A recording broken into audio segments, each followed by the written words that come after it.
Awesome. Okay, there Are you rolling? go. Yes. Camera roll. Today is January 25th, 2018, and I'm Farah Shroff, and I'm here with Vera Mistry. Vera Mistry, recently changed name, which will be part of the interview. I'm here with Vera Mistry to talk about your life and your passion for all the things that you do. All right. Welcome. Thank you. So Vera, tell us a little bit about where you were born.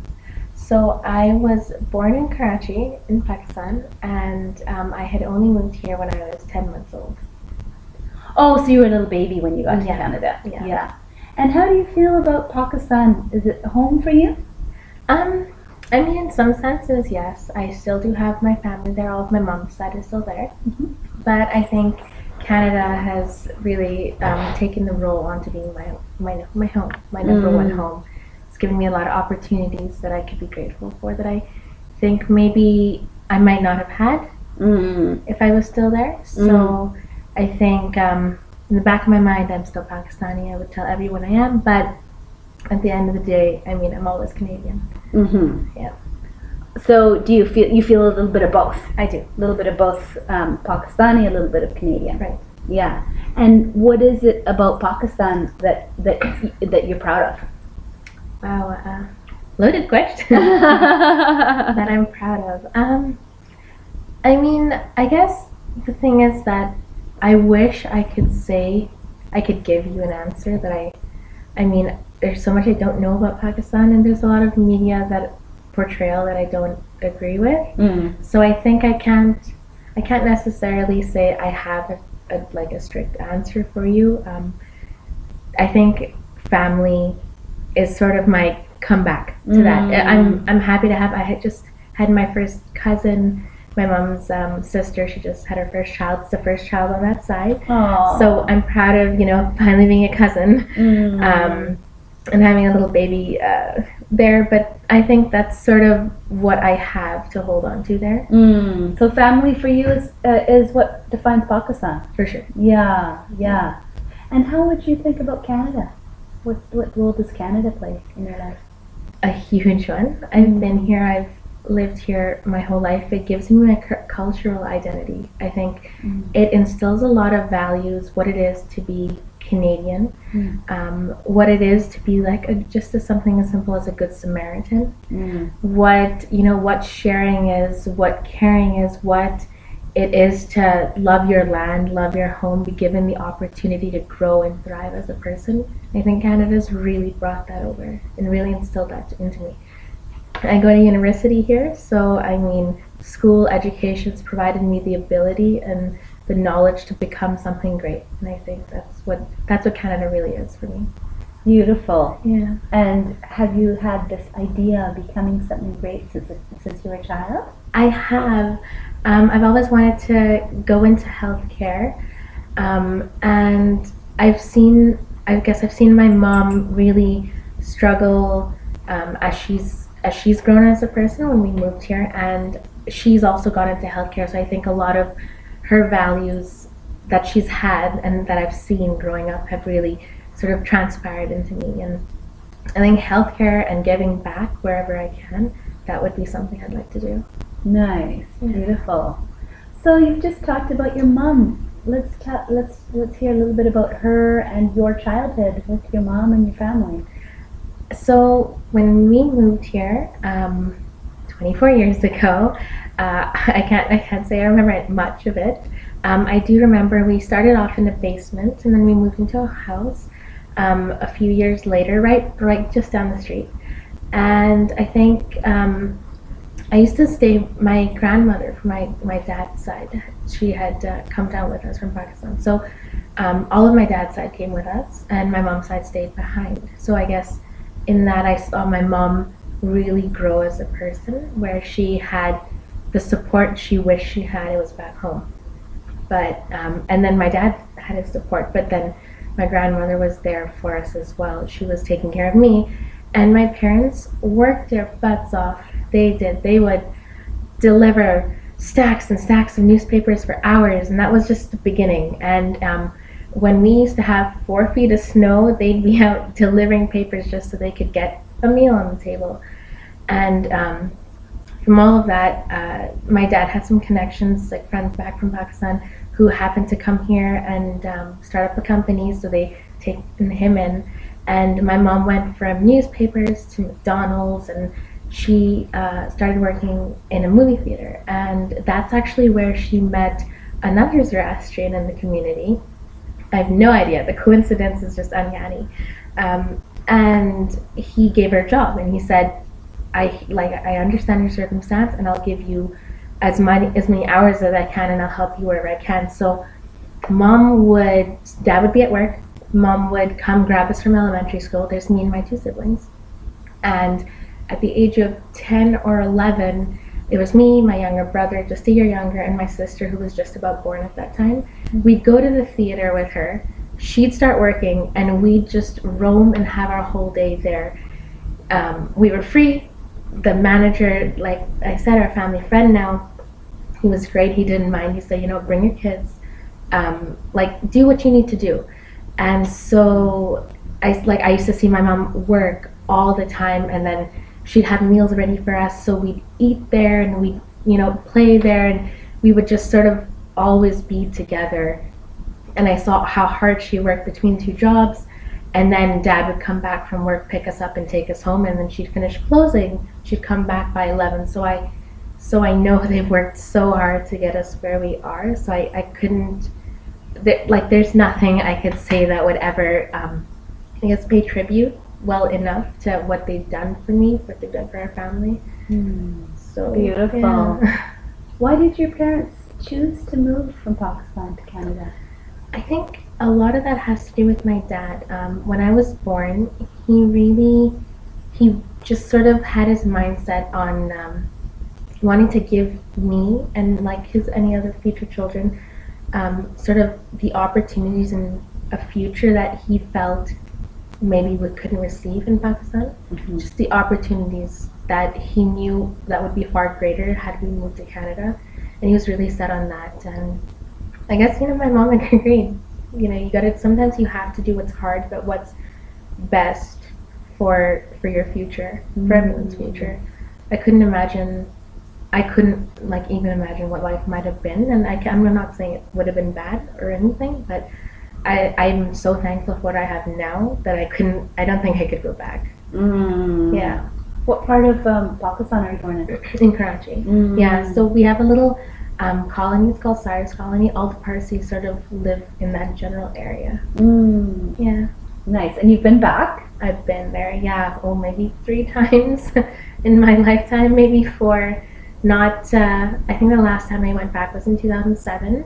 It was my uncle's wedding. So we'd gone back for that, stayed for a month, and come back.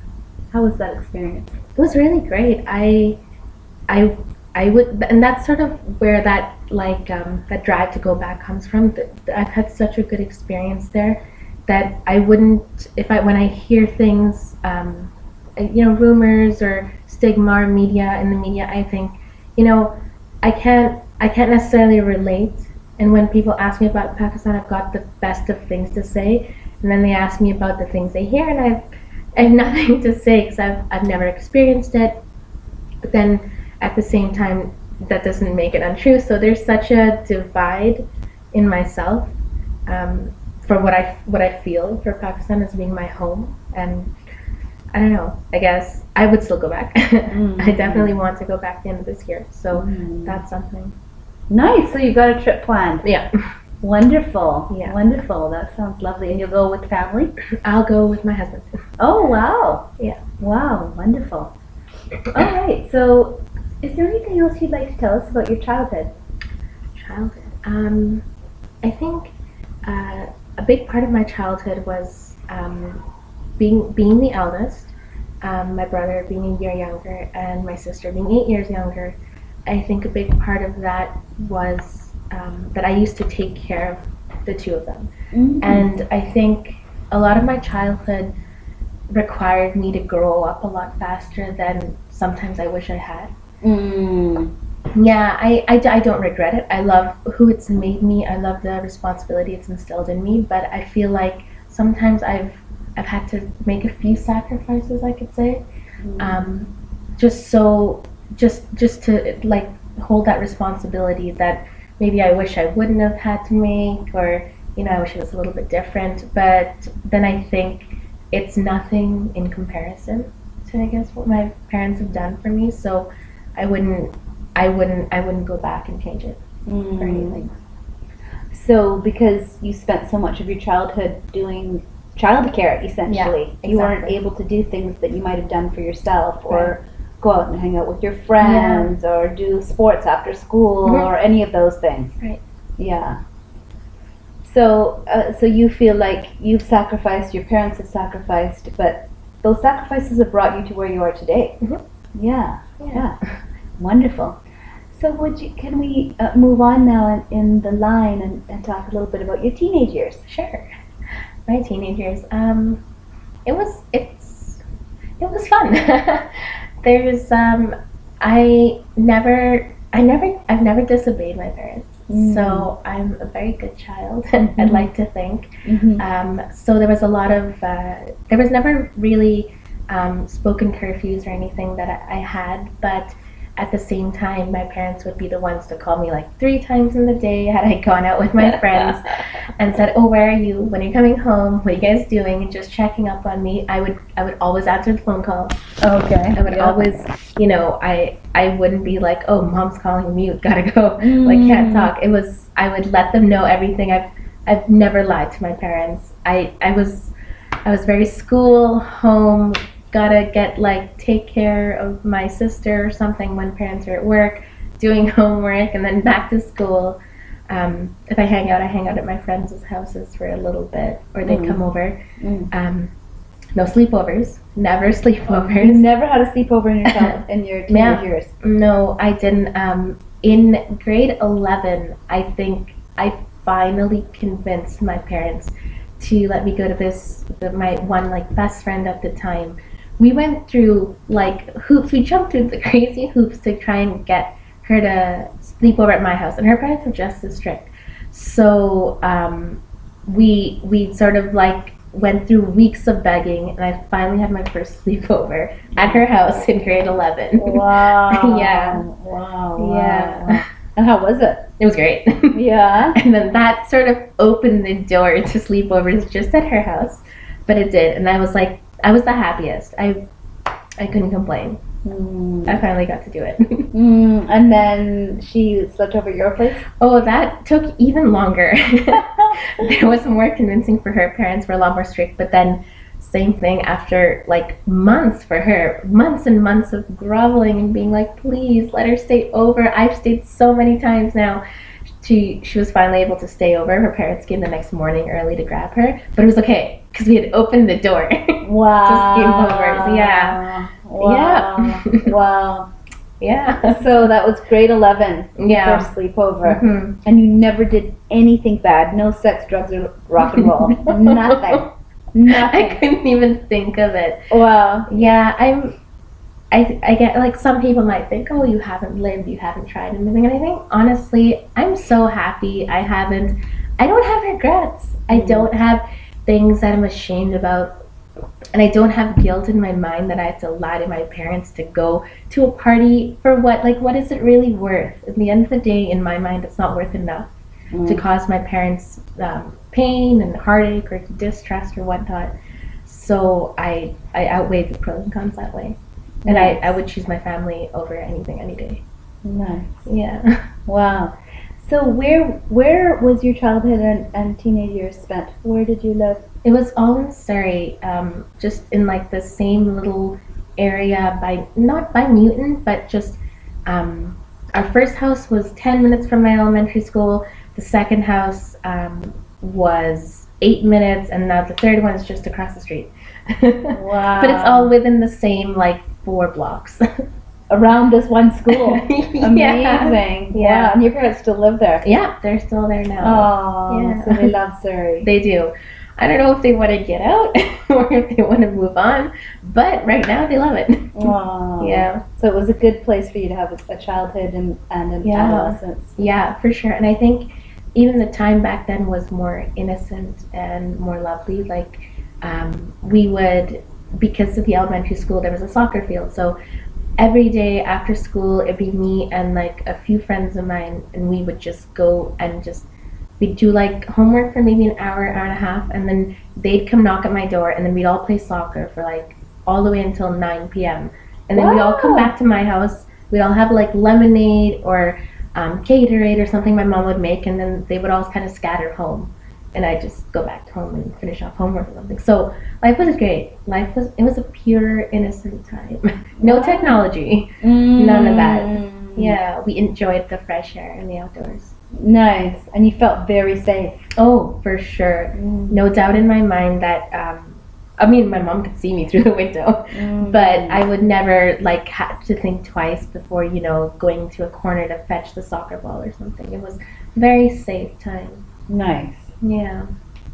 So, your teenage years, you did nothing naughty. Correct. So tell us about yourself as a teenager. I used to have, like, when we shifted from elementary school, we had a group of 5. And then I think as we grew older, we grew apart, really. I think my teenage years were interesting. I started off with a solid group of friends. In the middle, I lost a few. I made a few more. And unfortunately, by the end of high school, I had lost everyone I started with. And I was thrown out of my comfort zone, and I was forced to make a whole set of new friends. And it sucks. It sucked. I think about it now, and I still miss them. But you miss the friends that I used lost. to have. Yeah, Yeah. I do, because they were an integral part of my life at that time. And I think in your teenage years, everything is such a big deal. Yeah, and your friends are everything. Your friends are everything. School is there. You have to do great, but all the rumors and the garbage that comes along with it, it's such a big deal. She kissed him. He hugged her. It's so overblown, out of proportion, that I think it got to the best of my friendships, at least. Oh. Yeah, for sure it did. And I was sort of thrown back into this jungle of I was, the rest of my friends had sort of dissipated, and I was like, okay, who do I know? Where do I go? What do I do? So it started off with me like going at lunchtime into the library, where I felt the safest, and my favorite teacher was there. So I used to hang out with her and play it really cool, be like, I'm in the library, all cool, hanging out. And then we had a few other friends from my classes that I started hanging out with there, because they would come in and out. And those are the ones that I still have today. So I thank God that it happened that way. It did suck. It's gonna suck, but I think the ones that I have now are here to stay. We've been friends for like 10 years now, so it's good. Like, you're solid. Yeah, through thick and thin. So. Yeah, wow. So the Vera of the teen years was very resilient and flexible and resourceful. I think so, yeah. Yeah. And nervous. And self-conscious, like all teenagers are. I'm still self-conscious, still a problem. But working on it. You gotta hide under shells. For sure. And there's lots of shells around. Yeah, exactly. Yeah, for sure. So after your teen years, you graduated from high school. Yeah. What happened? My mom pushed me into joining the youth group we had with our community. And that's where I met the love of my life, my husband, Kaiwan. And it was, so basically what it was is that the Parsi community had held, they wanted the youth to participate in a discrimination workshop. Sorry, I'm losing words. And it was a 9-month-long workshop. Wow. And so I love learning, and I love the idea of gender equality and sort of the equality across boards. So I was very interested. My mom was like, go, you'll meet new Parsis, you'll, make new Parsi friends. I've never had one before that. We've lived in Canada our whole lives, and we weren't really ever part of ZSBC or like the society we have here. So we really didn't know Parsis other than our own family, and then my cousins, my auntie that had moved down originally. Oh. Yeah. So when I first met these guys, I was like, oh my goodness, who are these people? And they all knew each other, 12 years of relations. They all came from Bombay, or some came from Kenya. And I was like, oh my God, this is another one of those throw it into the jungle situations. I need to know who these people are. And nope, like, I'm the new kid on the block. They had no idea who I was. And they were like, oh, you're fully Parsi? And I'm like, yeah, that's me. Like, I've been here longer than all of you.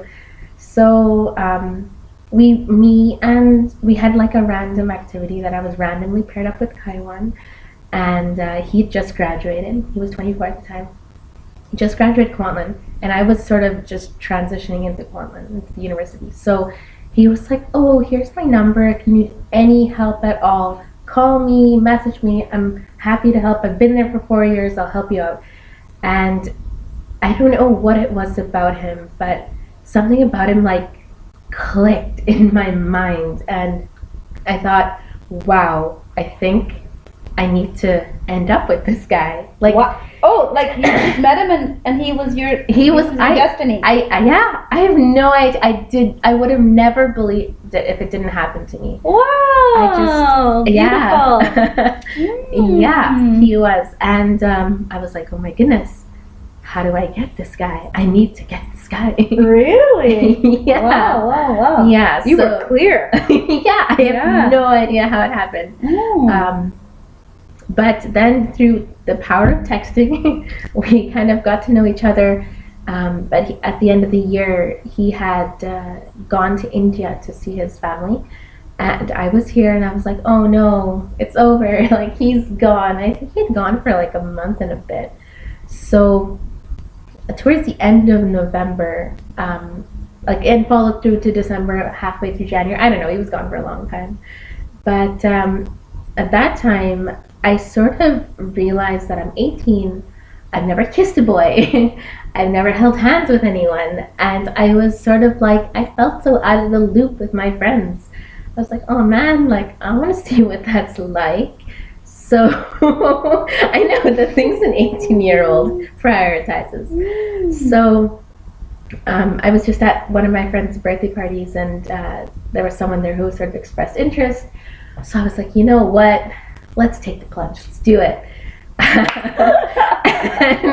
probably not the best way to jump into things, but he wasn't Parsi. And that was always something that was at the back of my mind. In my mind, I was like, I'm going to marry a Parsi. So how can I date someone who's not? My parents were very supportive. They were like, listen, at the end of the day, sorry, if he's the one who makes you happy, Parsi or not, you need to be happy. That's what it's about at the end of the day. So you do what you got to do. You can totally date him, Vera. Be careful and get to know him first. And I was like, oh, 100%. So we texted, and I think we rushed into, he formally asked me to be his girlfriend. It was very like procedures. Very, very like, okay, now that we know each other for 3 weeks, then he asks me, do we want to go out? It was very like, okay, this is what I'm hitting the marks. And I think as I got to know him more, I realized we're very different. And maybe I had rushed into things a little too fast by just saying yes. I mean, we held hands, we kissed, and that was it. And that was enough for me. I didn't think I needed to, do anything more just because I was in a relationship. And I don't know if that was okay with him. That was where I was at. So, I think we were very different, and that relationship definitely ended quite quickly. Oh. Yeah. How long did it last? About 2.5-ish months. Okay. Closer to 3. He had gone off to Alberta for work, and so that sort of increased the time because I was like, I can't break up with him over the phone. That's just cruel. But he was gone for so long that I was like, if I don't now, what am I gonna do? I don't wanna drag him on any longer. It's not fair to him. Right? He has to move past it. So, and I have to move past it. So, yeah, it sort of dragged on to closer to 3 months. Yeah, that was that. But good old Kaiwan called him back right after, and I mean, we were supposed to hang out one day, and it was his surprise birthday party that day, and I surprised him there because his sister called me later on and invited me to the party as a complete secret, and I surprised him there, and like we sort of expressed that we were interested in each other there, and I think, and that was sort of, here we are. Yeah. So he turned 25. He turned 25 at the time, yeah. Nice. Yeah. So his birthday is a kind of an anniversary for you. Yeah, technically, yes. We've sort of mingled the date and been like, well, our first date was on the 7th of April, so we can call it that. But really, it was definitely his birthday. Yeah. Nice. That's an easy anniversary. Yeah, exactly. Yeah, you won't have to forget that. Exactly. So you decided that you were going to be a couple on that surprise birthday party, and then what happened after that? We just kept talking and sort of getting to know each other, and I think what bothered me about, the only thing that bothered me was that I think the way I treated my previous relationship in stages and how I wanted to hit that mark, I didn't have with him, and I think because I felt like an innate just connection, being Parsi, and being able to share so much more with him, I felt that I was so much better connected. Yeah. So how old were you when you got married? I was, oh my goodness, I just got married, so 23. Yeah. Oh, so you met him when you were 18? Yeah. So you were together for 5 years before you got married? Just about, yeah. Yeah, I was, he's like my one and only, yay! And I think that's something like I hold really precious, even though I know in the Western society we're in right now, it's not a big deal at all. And I have so many friends. I'm like, it doesn't matter. But my own inner beliefs, it means so much to me. Yeah. Virginity and saving yourself. Yeah. Yeah. And I'm not. I couldn't tell you why. Maybe it's just my parents have just always like said, you know, it's something precious that you hold on to when you really share with someone you love, and I think that's really grown into me and grown up with me. Yeah. And that's probably the way that our grandmothers and grandmothers and grandmothers and grandmothers have always had their relationships. Right. So it's nothing foreign. Right, to exactly. any of us. Yeah. Yeah. Wow. So you're married, and tell us about yourself now. So I've just finished my biology degree, and I'm just completing my minor in psychology. And I'm here. We live here in downtown. So I'm very far from my parents, which is still a killer for me because I love being at home with my family. I'd give it up for anything. So we thought, we're a young couple. We should be in a nice, like urbanized area that we can just get out and do stuff together and come back and not have to worry about it. And it's nice. It's close to school for me. And Kaiwan loves the city, so the city's always good. What else can I say? We love it. He used to live in Richmond, I'd be in Surrey. We were 35 minutes apart. We used to meet once a week, maybe twice a week, the whole time we were dating. So this is such a nice change. Because there's no living together before, there's nothing like that. So when we jumped into this, and even now, people would think we're still in like our honeymoon phase. But it's been a year and a half, so we're past that. Yeah, but it's amazing. I love it, and I love being married, and I love the life I have, and I think it's because of, I guess, Kaiwan's personality and the way we function. We don't necessarily need to be like a unit together all the time. we're two independent people that like love to be around each other, love to be with each other. And I think that's something that is different from maybe how it used to be, because it was so much of a, we need to go together and we need to do this. And now it's like we can be our own people and still love each other and love being with each other and be connected. And I think that allows our relationship to be so much better and stronger. Yeah. So you're at school still, and you're hoping to become a nurse like your mom. Yes. And your husband works, and you live downtown, kind of far from family. Yeah. So let's talk a little bit more about being Parsi. Okay. And what that means to you, because it seems like it's a huge part of your life. Yeah. Well, it sets me apart. I feel very unique telling people I'm Parsi, which I can't. I love it, but sometimes it gets lonely. Like, yeah, when I go to class, even I see like people sitting and friends talking in their own language. I'm like, why can't I have that? Aww. Who else? Nobody else is at UBC. Everyone's at SFU. Oh, so, really? Yeah. Which is very unique to me. Like, I didn't think, but yeah, all the ones that every Parsi that I really know, the youth-wise, has really just gone to SFU. There's like the odd few that have gone to UBC or UBCO, but otherwise SFU is like the Zoroastrian school to be at. Really? Yeah, I had no idea. I didn't get the memo. So, but I think I love telling people what I am. I like have them guess, and I'm like, guess what I am. Just guess. And they go through this exhaustive list and like, okay, well, I'll tell you now because you would have never guessed. Most of the time they've never heard of the religion, they never heard of the culture, they think we're Farsi. I'm like, close, but not really. That's a language, not a people. So, and then apart from that, then I sort of go into my history and I'm like, hey, did you know when Alexander the Great conquered? I think I start off every conversation with that beginning. That is amazing. Yeah. I'm like, our people fled and, we kept our religion, some didn't, but it's okay. And, here's who we are. And I'm like, here, pick up a history book, but it's okay. I'll brief you up on it. It's great. So I'm spreading awareness a little bit at a time. Wow. Yeah. Wow. So you love being a Parsi. Let's talk a little bit about the religion. What does that mean to you? The religion. I used to, my mom has really, like, I can say all my prayers fully. All of them. Through memorization. I do my custody. When I do my custody. I do it properly. Yeah. You know how to do it. I do. And I do, it does suck. I don't wear my satara every day.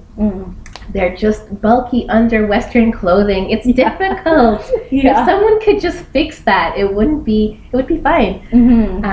But I think whenever I need to, I pray like on the bus. I have like my Muskilia Sanvat on my phone. So anytime I feel like something will come over me, and I'll just open it up and I'll actually just start reading it on the bus. So I like to, I guess, keep connected to God sort of that way. But at the same time, I'm a lot more modern. I think Zoroastrianism has given me, and it may come off bad, but it's because I don't know so much about it. I think I've sort of made it my own. And I love that I have, though, because I'm sure someone out there will disagree and be like, you can't do that. But I think in this day and age, I work with what I have. And when I remember, I do. And when sometimes I don't do anything like against the religion as far as I know. There's a few things that I don't agree with in terms of like impurity of women during the menstrual cycle. I don't agree with it. So when I go touching things at that time, no, but I don't also go as far as like hiding away from the frames and not coming into sight. I think that's a little bit too much for me, and it's too much of a hindrance. So I think it's okay, but that's just me and how I do it. And I've sort of, I've taken the aspects that I love about the religion and I've really try to follow them to a core, like these good thoughts, good words, and good deeds. I would think twice, 3 times before I would say something, because I would say, why would I hurt this person? Why would I ever say something to hurt someone when I don't need to? Right? Why? And that it shaped me and my personality so much. I love being careful and really listening and saying things that, you know, even my insults are just bad because it's not as hurtful as it could have been, but I don't have any intent to hurt ever. Yeah, and like if I have a fight with my siblings, it's like 2 minutes later, I'm like, I'm sorry, and I feel really, really guilty. It doesn't matter how wrong I am, how wrong they are. I feel really guilty, and I'm like, okay, let's make up now. Yeah. So you're not a fighter. No, I'm a big softie. I really am. Yeah, but I think the religion, it's a lot of the core. It's my core. It is. Yeah. So when you go into an Atash Baram, is that an important place for you? Oh, for sure. For sure. And the thing is that people may disagree. I'm not as religious, and I don't do my kasti every day, and I don't wear my sadru, and I shouldn't, and it doesn't mean as much. But at the end of the day, religion is what it is to you. And if you haven't figured that out yet, then you're not doing it right. If you don't take it and make it your own personal, belief system, your own system, then what is it really? It's just a title that you follow blindly. So unless you really personalize it and made it your own, I don't know. That's what I believe in. So for me in Atas Baram, I may not do the little particular things you have to, but what it means to me is what it means to me. Yeah. So Vera, if you had a message that you would like others to know about who you are, what you've learned, any pearls of wisdom, what would that be? If pearls of wisdom.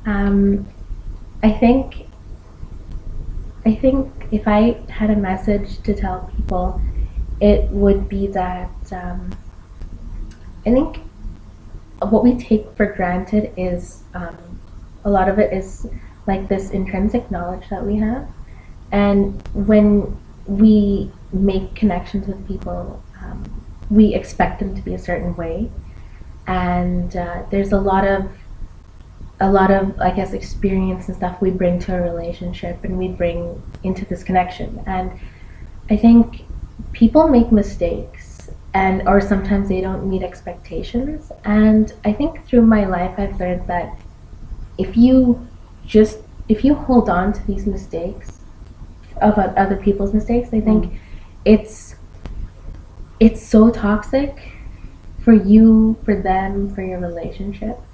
And I think personally the way I see life is that you've gotta move past it, and if anything, you have to help and support that person through it, because you, instead of judging someone's mistake, you got to think of what the other person feels making it, right? And I think holding them to it, making them feel bad about it, saying, maybe they didn't meet your expectations, I think people need to take a step back and realize, had you made that mistake, you feel crappy about it, and you don't want it held over your head, so that person feels the same way. And maybe they need a helping hand to get through it because they don't know how to get past it. So I think if I had to tell anyone anything, it would be that forgive. Learn to forgive, and maybe not forget, but help support people through things, and life is much better that way. It is. That's a profound message.